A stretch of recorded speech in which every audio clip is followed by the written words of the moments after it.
Speaker, আমি তো হেফাজত ইসলাম নিয়ে কথা বলতে চাই। মাননীয় স্পিকার, হেফাজত ইসলামের প্রতি আমাদের দৃষ্টিভঙ্গিটার ব্যাপারে আমি একটু কথা বলতে চাই। মাননীয় স্পিকার, আমি দেখলাম আল্লামা শফি সাহেব 90 বছর বয়স হেলিকপ্টার করে কোথায় গিয়েছেন। বড় নিউজ পেপারে চলে আসলো আল্লামা শফি সাহেব হেলিকপ্টারে গিয়েছেন। কোথায় টাকা পেল? আমাদের তোফায়েল আহমেদ সাহেব গত 4 বছরে 40 বার ভোলাতে হেলিকপ্টারে গিয়েছেন। এই ব্যাপারে কিন্তু কেউ প্রশ্ন করলেন না। আমি মনে করি মাননীয় স্পিকার, আপনারা আমাকে একটু মাফ করবেন, আপনারা আমাদের ঐক্যতাও একটু কথা বলে নি। মাননীয় স্পিকার, গত 30 বছর গণতন্ত্রের নামে ক্ষমতার লড়াইয়ে আমরা যেই পরিমাণ গাড়ি ভেঙেছি, আপনারা যেই পরিমাণ গাড়ি ভেঙেছেন, 1 বছরে জাপান এত গাড়ি বানায় না। যত সরকারি সম্পত্তি আমরা আপনারা নষ্ট করেছি, ওই দিয়ে 2টা পদ্মা ব্রিজ বানানো যেত। আমরা যদি বাংলাদেশ জিন্দাবাদ বলে গাড়ি ভাঙি, সেটা সহিংস আন্দোলন।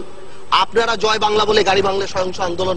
আল্লাহু আকবার বলে হেফাজত যদি গাড়ি ভাঙে, তাহলে তারা জঙ্গি হয়ে যায়। এইটা কি ধরনের কথা? মাননীয় স্পিকার, জঙ্গি কেন বলছি? জঙ্গি is a very dangerous term.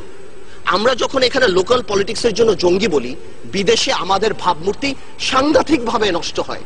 Awami League সরকারই তো সবচেয়ে বেশি ক্রেডিট নেয় যে আমরা জঙ্গি থামিয়ে দিয়েছি। আওয়ামী লীগ সরকারই যদি সবচেয়ে বেশি জঙ্গি বেড়ে যায়, তাহলে আওয়ামী লীগের রেপুটেশন প্রবলেম।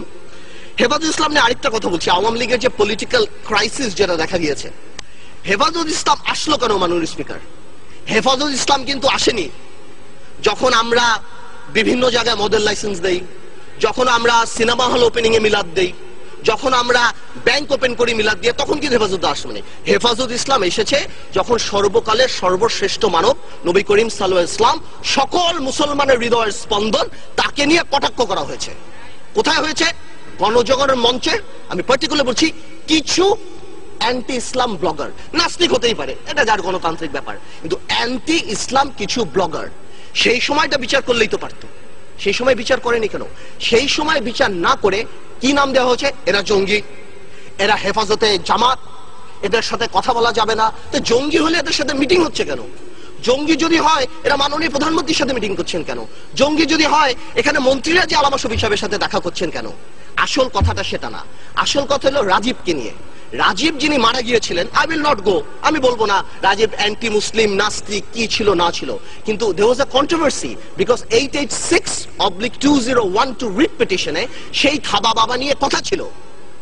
আমার দেশের মাহমুদুর রহমান সাহেবকে অ্যারেস্ট করা হয়েছে, যদি কি কারণে অ্যারেস্ট করা হয়েছে সেটা আমি পরে আসছি, বাট এটাকে তো কেউ কোনোদিন মানা করেনি যে না এটা মিথ্যা কথা। হ্যাঁ, সরকারের তরফ থেকে অনেকে মিডিয়াতে বলেছেন যে না, কি করা হয়েছে, এটাকে নতুন করে বানানো হয়েছে, এটা আসলে এরকম ছিল না।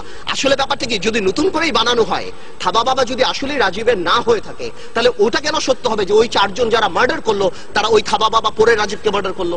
তার মানে খাবা বাবা আগেই ছিল। আওয়ামী লীগের টেকনিক্যাল প্রবলেম হয়ে গেছে।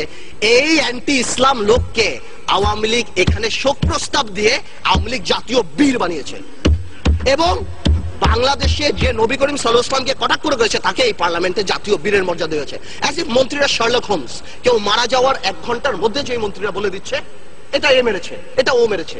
তো জামাত ইসলামী যে খুব, শিবির যে খুব ভালো, আমি তা বলছি না, কিন্তু শিবির যদি মেরে থাকে, আমার কথা চলো, এবং এতে যদি জামাত ইসলামী রাজনীতি না করতে পারে, তাহলে বিশ্বজিৎ মারা যাওয়ার পর ছাত্রলীগ কিভাবে রাজনীতি করে বাংলাদেশে? আমার প্রশ্ন সেটা।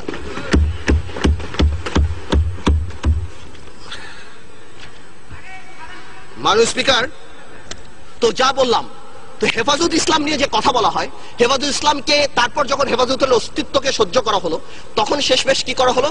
বলা হলো, একদিকে বলা হলো হেফাজতের সাথে নেগোসিয়েশন হবে, আরেকদিকে প্রপাগান্ডা, হেফাজত নাকি নারীদেরকে ভিতরে ঢুকিয়ে নিয়ে যাবে, একদম ঘরে ঢুকিয়ে দিবে। এবং সেকেন্ড কথাটা হলো হেফাজত স্বাধীনতার চেতনার বিরোধী। মানে স্পিকার, হেফাজতের অনেক ধারা আছে যেখানে বলা হয় বাইতুল মুকাররমে মসজিদে নামাজ পড়তে হবে, এটার সাথে স্বাধীনতার কি সম্পর্ক? আলেম ওলামাদের ছেড়ে দিতে হবে, এটার সাথে স্বাধীনতার কি সম্পর্ক? মাননীয় প্রধানমন্ত্রী নিজেই তো প্রেস কনফারেন্স করে বলেছেন, which was very right, যে জামাত মানি, রাজাকার মানি, দাড়িয়া টুপি না। তো সেটা যদি হেফাজত বলে থাকে, সেটার সাথে কি সম্পর্ক? আমার কথা, যে মুসলমান যদি কোনোভাবেও নারীকে আন্ডারমাইন করার চেষ্টা করে, সেটা ইসলামী বিশ্বাস করে না, কারণ ইসলামী একমাত্র ধর্ম যে নারীদেরকে সবচেয়ে বেশি সম্মান দিয়েছে। মাননীয় স্পিকার, সরকারের দুর্নীতি নিয়ে একটা কথা বলি। শেয়ার মার্কেট নিয়ে কথা বলে, আসলে শেয়ার মার্কেট নিয়ে কথা বলে আগেও কথা বলেছি, এখনো বলছি, আমাদের অর্থমন্ত্রী সাহেব যদি থাকতেন তিনিও বলতেন, তিনি নিজেই বলে দিয়েছেন শেয়ার মার্কেট মাফিয়াদের হাতে। ইব্রাহিম খালেদ সাহেবের রিপোর্ট এসেছে, সালমান রহমান সহ যাদের নাম এসেছে, আমার দুঃখ একটা বার তাদেরকে ধরা হলো না, একটা বার জিজ্ঞেস করা হলো না। তারা যদি বেকসুর হয় তাদেরকে খালাস করে দেন, কিন্তু যেভাবে মিডল ক্লাস ফ্যামিলি ধ্বংস করা হয়েছে শেয়ার মার্কেট দিয়ে, মাননীয় স্পিকার, এই বাংলাদেশের মানুষ কোনোদিনও ক্ষমা করবে না মাননীয় স্পিকার। পাওয়ার সেক্টর একটা কথা বলি মাননীয় স্পিকার, পাওয়ার সেক্টরে আগে বলেছিলাম সামিট গ্রুপের কথা, বিদ্যুৎ খাতের শাহেনশাহ আজিজ খান, শাহেনশাহ বাদ দিলাম, এখন আসছে মাননীয় স্পিকার বিদ্যুৎ খাতের বাদশাহ মাননীয় স্পিকার। এই বাদশাহ কেউ না, আপনারা যখন শুনতেন শুধুমাত্র পদ্মা সেতুতে আবুল হোসেনের নাম, আবুল হোসেন সাহেব is the biggest player in power sector মাননীয় স্পিকার।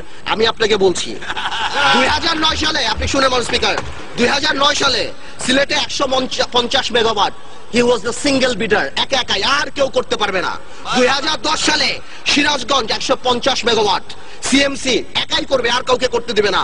2012 সালে 300 মেগাওয়াট, ঘোড়াশাল একাই করবে, নিজে বসে অন্য সবাইকে ডিসকোয়ালিফাই করবে। ফাইনালি 335 সিদ্ধিরগঞ্জ। এটা শুনলে তো অবাক হবেন মাননীয় স্পিকার, ওয়ার্ল্ড ব্যাংক টাকা দিবে না, সরকার 194 মিলিয়ন পাম্পিং করছে শুধুমাত্র আবুল হোসেন সাহেব যাতে বড় লোক হয়। আর ইনি নাকি আবুল হোসেন সাহেব নাকি